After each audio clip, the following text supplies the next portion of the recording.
I actually don't remember when I noticed John's drinking was a problem. I mean, he would just have a wee drink at the weekend, a few beers at the pub at a Saturday. I mean, he would have like a mad binge with his friends, you know, sometimes at the weekend, but I suppose that just became more and more. And he never did it in the week. It was always just at the weekends, but at some point he just started drinking at home. And I mean, it was every day.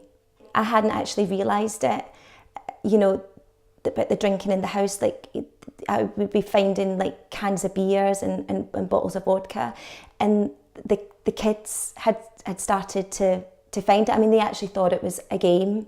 Well, at the beginning, you know, they would be saying, "Oh, Daddy's drinking his nasty beer," and I'd be, you know, and when he was going to go to the shop, I would get the kids to go with him because I just wanted to know if he was going to be buying the drink, and he was just full of the lies. He'd be lying to me, he'd be lying to our friends and our families, and he was just full of excuses, and he was always at me for money, and I knew the money was just to be buying the alcohol.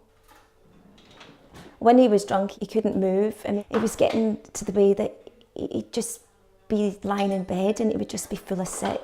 I mean, it was absolutely disgusting. When he was drinking, he was just completely out of control, and he used to shout and bawl, and he used to call me all sorts of names. He used to call me a bore.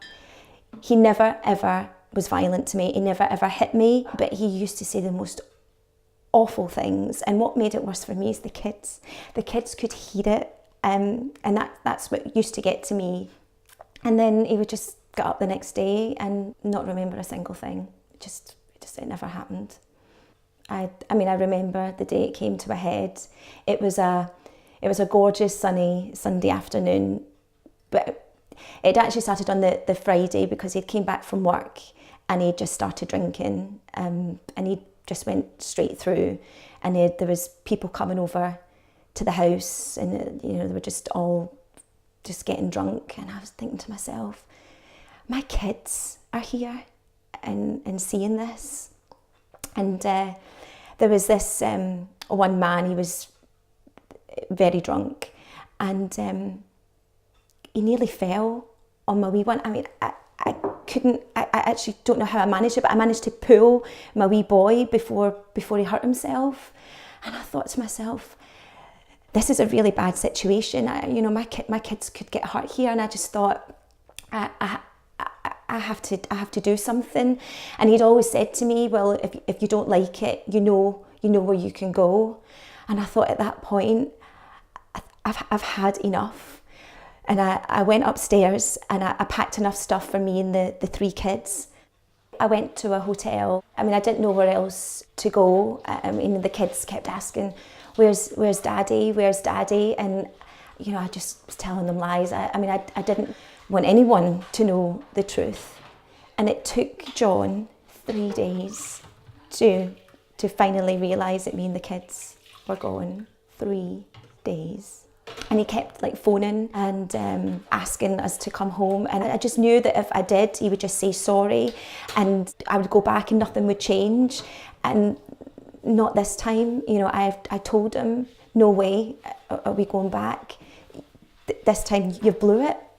I do truly believe that me leaving with the kids was the breaking point. I think it made him realise that he did have to change, and I told him, you broke this, you have to fight to get it back. And John and I were separated for 6 months before he finally went to see a doctor and a counsellor, and even then he didn't see it. He didn't see it at all. He was in complete denial, and it did take him a while to take, you know, responsibility that he did have a problem. It was after one of his sessions, he came back to the house, and he said to me that he was sorry and that he had been a nasty, nasty man to me when he was on the drink.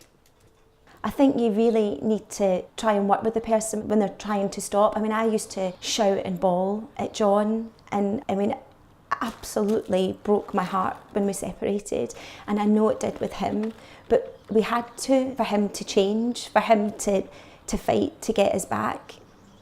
I gave John another chance with me and the kids, and John is a completely different person now. I mean, we go on family days out, we go to the park with the kids. I mean, that used to just be me before, and now it's the both of us.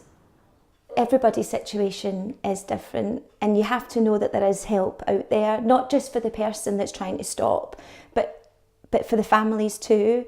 I mean, I was really lucky. I had an amazing local support group that just were fantastic. They were able to listen, and they really understood, and they just made it really easy for me.